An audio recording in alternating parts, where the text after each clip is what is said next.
विजयपुर गांव, जिसमें एक बूढ़ा आदमी जिसका नाम था मोहनलाल। मोहनलाल के दो पोते थे जो उसकी के साथ रहते। एक पोते का नाम था सोनू और दूसरे का नाम था मोनू। सोनू बचपन से ही बहुत नटखट था। इन दोनों का रोजाना मोहनलाल से नई नई कहानियां सुनने का शौक था। एक दिन सोनू अपने दादा मोहनलाल से कहता है, दादाजी, आप हमें कहानियां तो सुनाते हो, लेकिन अब तुम्हारी कहानियों में पहले जैसी बात नहीं रही। हमें कहानियां सुनाते समय मजा ही नहीं आता है। हाँ दादाजी, सोनू ठीक कह रहा है। अब आपकी कहानियों में पहले जैसी बात नहीं है। आपकी कहानियाँ अब हमें बोरिंग लग रही है। कुछ नए स्टाइल में कोई कहानी बताओ। अरे बेटा, आपको मेरी कहानी अब बोरिंग लग रही है। मुझ पर तो ऐसी ऐसी कहानियां आती हैं कि तुम दोनों के यही खड़े खड़े पसीने निकल जाएंगे। हाँ दादाजी, आप हमें ऐसी ही कहानी सुनाओ जिससे इस मोनू के पसीने छूट जाए। यह बहुत बहादुरी की बात करता है। कोई हॉरर टाइप की सुनाना दादाजी। उन दोनों को दादाजी कहानी सुनाता है। वह कहता है, एक बार एक आदमी था जिसका नाम था पप्पू। पप्पू एक किसान था जो अपनी पत्नी के साथ एक पुराने घर में रहता था। उसके एक बेटी थी। पप्पू बहुत ही गरीब था। उसका एक बड़ा भाई था जो थोड़ा पप्पू से अमीर था। उसके पास बड़े बड़े खेत और ट्यूबवेल थे, लेकिन पप्पू के पास ऐसी कोई सुविधा नहीं थी जिससे वह फसल कर सके। एक दिन पप्पू की पत्नी सुनीता कहती है, देखो, तुम्हारे भाई के पास तो बहुत पैसा है, हमारे पास तो कुछ भी नहीं है। उनके पास बड़े बड़े खेत और ट्यूबवेल भी है। हाँ सुनीता, उनके पास तो सब कुछ है। अब इसमें मेरी गलती थोड़ी है। उसने सब कुछ अपने दम पर कमाया है। मैं उसके पास जाकर कोई हिस्सा भी तो नहीं मांग सकता। वो दौलत उसी ने कमाई है। वो दौलत तो तुम्हारे भाई ने ही कमाई है, लेकिन तुम उसके छोटे भाई हो, इसलिए क्या पता तुम्हारे भाई को तुम पर थोड़ी रहम आ जाए। सुनीता, मैं अपने भाई को अच्छी तरह से जानता हूँ। वो किसी और की मदद कर सकते हैं, लेकिन मेरी मदद कभी नहीं कर सकते। अगर तुम अपने भाई से मदद नहीं लोगे तो किससे लोगे? तुमको घर की स्थिति का तो पता है। घर में खाने के लिए कुछ भी नहीं है। सुनीता, तुम कहती हो तो मैं उनके पास चला जाता हूँ। वैसे मुझे लग नहीं रहा कि वो कोई मदद कर सकेंगे। एक बार अपने भाई से मदद तो मांग कर तो देखो। पप्पू मदद मांगने के लिए अपने बड़े भाई के घर चला जाता है। पप्पू का बड़ा भाई हीरालाल बहुत अमीर हो चुका था। उसका घर एक महल की तरह लग रहा था। पप्पू उसके घर को देखकर दंग रह जाता है। वह सोच रहा था कि हीरालाल के पास इतना पैसा कहां से आ गया है जो इतना अमीर हो गया। अरे ओ पप्पू, तुम यहाँ पर किस लिए आए हो? पहले तुम यहाँ पर कभी नहीं आए। अब क्या काम पड़ गया है तुम्हारा? हाँ भैया, आपसे मुझे कुछ काम है। आपसे कुछ सामान चाहिए था। आप तो बहुत अमीर हो गए हो। पप्पू, अमीर होने के लिए बहुत मेहनत करनी पड़ती है, जो तुम अपनी जिंदगी में करना नहीं चाहते।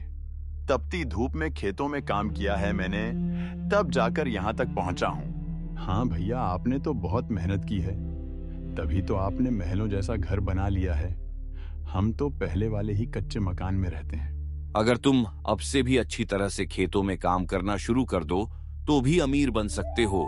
तुम्हारे पास खेत भी है। भैया, खेत तो है मेरे पास, लेकिन उन्हें सींचने के लिए कोई साधन नहीं है, जिससे हर साल फसल सूख जाती है, जिससे मुझे बहुत नुकसान हो गया। पप्पू, तुम्हारे खेतों में एक ट्यूबवेल तो था, उसको क्या हो गया है? ट्यूबवेल तो था, लेकिन उसमें ना जाने अचानक क्या हो गया, वो खराब हो गया है। तो तुम ऐसा करना कि मेरे पास कुछ पैसे रखे हैं, उन्हें मैं तुम्हें दे दूंगा। उनसे ट्यूबवेल को ठीक करा लेना। इन सब बातों को हीरालाल की पत्नी मीरा सुन रही थी। वह हीरालाल के पास आती है और कहती है, तुम किन पैसों की बात कर रहे हो? इसको देने के लिए हमारे पास कोई पैसे नहीं है। हमने भी तो बहुत मुश्किलें झेली है। मीरा, तुम कैसी बातें कर रही हो? वो मेरा भाई है। अगर भाई के काम भाई नहीं आएगा तो कौन आएगा? अगर तुमको इसकी मदद करनी है तो पैसे क्यों दे रहे हो? इसका ट्यूबवेल ही तो खराब हुआ है। उस ट्यूबवेल की जगह पुराने कुएं की मरम्मत कर लेगा और उसमें पानी आ जाएगा। हाँ पप्पू, मीरा ठीक कह रही है। तुम उस पुराने कुएं की थोड़ी सी खुदाई कर लेना और पानी उसमें आ जाएगा। मेहनत तो पप्पू तुम्हें करनी होगी। ठीक है भैया, मैं उस कुएं की खुदाई कर लूंगा। पप्पू हीरालाल के घर से वापस लौट आता है। रास्ते में उसे रामू काका मिलते हैं। रामू काका पप्पू से पूछता है, बेटा पप्पू, आज बहुत दिनों बाद तुम्हें अपने भाई के घर जाते हुए देखा है। कोई काम था अपने भाई हीरालाल से, या फिर उससे मिलने गए थे? हाँ रामू काका, मैं हीरालाल से मिलने भी गया था और उससे मेरा काम भी था। काम तो क्या, रामू काका मैं उससे मदद मांगने गया था। तुम्हें हीरालाल से क्या मदद की जरूरत पड़ गई? वैसे हीरालाल तो अच्छा आदमी है, लेकिन उसकी पत्नी थोड़ी कठोर दिल की है। वो किसी पर दया नहीं करती है। ये बात तो काका तुम ठीक कह रहे हो। उसकी पत्नी किसी पर भी दया नहीं करती है। जब मैं भैया से बातें कर रहा था, उसमें वो पहले बोलने लगी। पप्पू, तुम्हें हीरालाल से किस चीज की जरूरत है जो तुम हीरालाल से मदद के लिए चले गए, जबकि तुम्हें उनकी पत्नी के स्वभाव के बारे में भी पता है? रामू काका में तो नहीं जा रहा था। मेरी पत्नी ने कहा था कि अपने भाई से कुछ मदद मांग लो। हमारी आर्थिक स्थिति अच्छी नहीं है, शायद वो कोई मदद कर दे। तो हीरालाल ने तुम्हारी कोई मदद की या फिर तुमको निराश करके लौटने को कह दिया?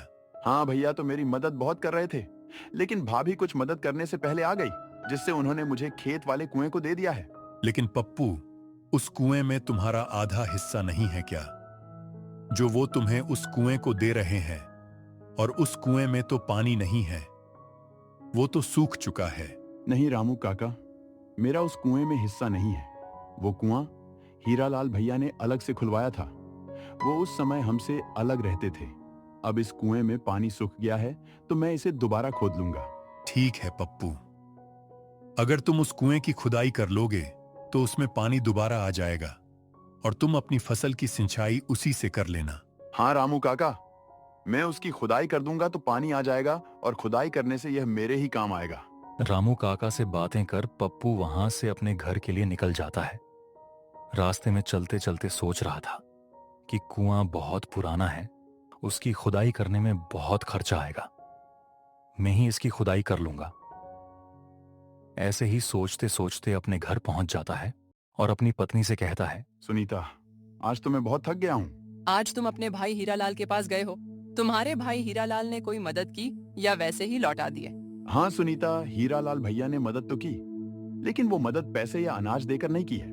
उसने पैसों से मदद नहीं की है और अनाज भी नहीं दिया है, और तो फिर उसने तुम्हारी मदद कैसे की है? उसने मुझसे कहा कि पैसे तो मेहनत से कमते हैं और कहा कि तुम मेहनत करो, इसलिए उसने अपना कुआं मुझे दे दिया है। ठीक है, तुम्हारे भाई ने कुछ तो मदद की, तुम उस कुएं की खुदाई कर लेना जिससे पानी आ जाएगा।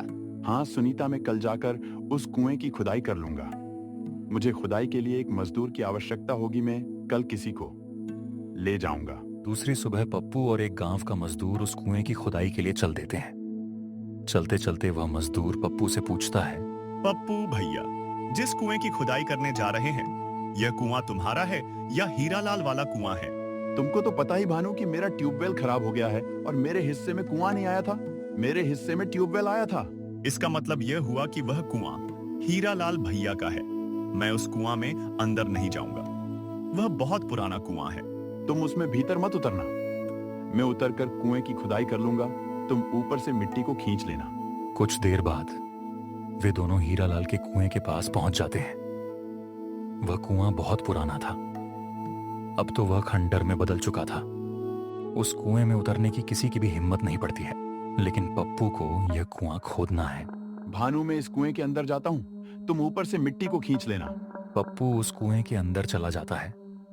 कुआं अंदर से पुराना हो चुका था, उसकी दीवारें टूट चुकी थीं, अंदर मकड़ियों के जाल भी लग रहे थे। पप्पू को उस कुएं में डर तो लग रहा था, लेकिन हिम्मत दिखाते हुए उस कुएं यह सोच रहा था कि खुदाई कहां से शुरू करूं। पूरा कुआं तो अंदर से कमजोर हो चुका है। पप्पू उस कुएं की खुदाई करना शुरू कर देता है। उसने कुछ देर ही खुदाई की थी, अचानक कुएं की दीवारें टूट जाती हैं और पप्पू उसी कुएं में दब जाता है। कुएं की ज्यादा गहराई थी, जिससे उसकी मौत उसी कुएं में हो जाती है। वह मजदूर भागा भागा पप्पू के घर जाता है। पप्पू की कुएं में दबकर मौत हो गई है, आप उस कुएं के पास चले जाओ और उसके शरीर को वहां से ले आओ। पप्पू की पत्नी सुनीता रोते हुए उस कुएं की तरफ भागती हुई जाती है और उस कुएं के पास देखती है कि पप्पू की मौत हो चुकी थी। पप्पू को गांव वालों ने उस कुएं से निकाल लिया था। निरीक्षण के लिए पुलिस भी आ गई थी। पुलिस का एक दरोगा पप्पू के साथ काम कर रहे मजदूर से सवाल पूछता है, तुम थे क्या पप्पू के साथ? मुझे पूरी घटना को विस्तार से बताओ और यह बताओ कि इतने पुराने कुएं में ये अंदर क्या करने गया था। साहब, मैं और पप्पू दोनों इस कुएं की खुदाई के लिए आए थे। मैं मिट्टी को ऊपर खींच रहा था और पप्पू नीचे से कुएं की खुदाई कर रहा था कि अचानक कुएं की दीवारें टूट गईं और पप्पू अंदर दब गया। ठीक है, शरीर को पोस्टमार्टम के लिए ले जाना पड़ेगा। पोस्टमार्टम की रिपोर्ट आने पर इसे आपको सौंप देंगे। पुलिस वाले पप्पू के शरीर को पोस्टमार्टम के लिए ले जाते हैं। तब से पप्पू की आत्मा वहीं कुएं में रह जाती है। कुछ दिन बीत जाते हैं। उसके बाद रामलाल नाम का व्यक्ति देर रात में शहर से वापस लौट कर आया था। वह एक व्यापारी था जिसका शहर में आना जाना रहता था। वह एक पुरानी दुकान पर जाकर रुक जाता है, शायद गांव के लिए कोई साथ चलने के लिए मिल जाए। रामलाल को दुकान पर रुके कुछ क्षण ही हुए थे। एक आदमी गांव की तरफ से शहर की तरफ जा रहा था। वह रामलाल से कहता है, अरे भाई, तुम इतनी रात को यहाँ क्यों खड़े हो? इस इलाके में ठहरना ठीक नहीं है। मैं शहर से अभी अभी आया हूँ और सफर में भी थोड़ा थक गया हूँ। थोड़ा आराम कर लूं और कोई गांव की तरफ जा रहा हो तो मेरा उसके साथ थोड़ा टाइम पास हो जाएगा, इसलिए यहाँ पर खड़ा हूँ। ठीक है, तुम यहाँ पर आराम कर लो और कोई व्यक्ति गांव के लिए मिल जाए तो उसके साथ चले जाना। अकेले जाना वहाँ के लिए ठीक नहीं है। अकेले जाना वहाँ के लिए क्यों ठीक नहीं है? ऐसा क्या है जो आप मुझे अकेले नहीं जाने की सलाह दे रहे हो? कोई घना जंगल तो नहीं है जो मुझे जंगली जानवरों से खतरा हो सकता है? वहाँ जंगली जानवरों से खतरा नहीं है, न कोई बड़ा जंगल है। तुमको पता ही है, कुछ दिनों पहले रास्ते के पास वाले कुएं में मौत हुई थी। हाँ, मुझे पता है। गांव के एक आदमी की मौत हुई थी। वह उस कुएं की खुदाई कर रहा था। उसकी कुएं में दबकर मौत हो गई थी। लेकिन वहां अकेला जाने से क्या खतरा हो सकता है? गांव के लोग कहते हैं कि उसकी मौत तो कुएं में दबकर हो गई, लेकिन उसकी आत्मा वही कुएं के पास रह गई जो रात के समय लोगों को दिखाई देती है। ये भूत प्रेत वाले सब लोगों को डराने की बातें हैं। आत्मा वही रह जाती है, बाद में लोगों को दिखाई देती है। ये सब अफवाहें हैं। मैं जब रास्ते में आ रहा था, मुझे उस रास्ते में अजीब सी आवाजें सुनाई पड़ी थीं। अगर तुम ऐसी बातों को मानते नहीं हो तो वो आपकी मर्जी है, भले ही अकेले चले जाना। रामलाल उसकी बात ना मानकर उस गांव के लिए निकल जाता है।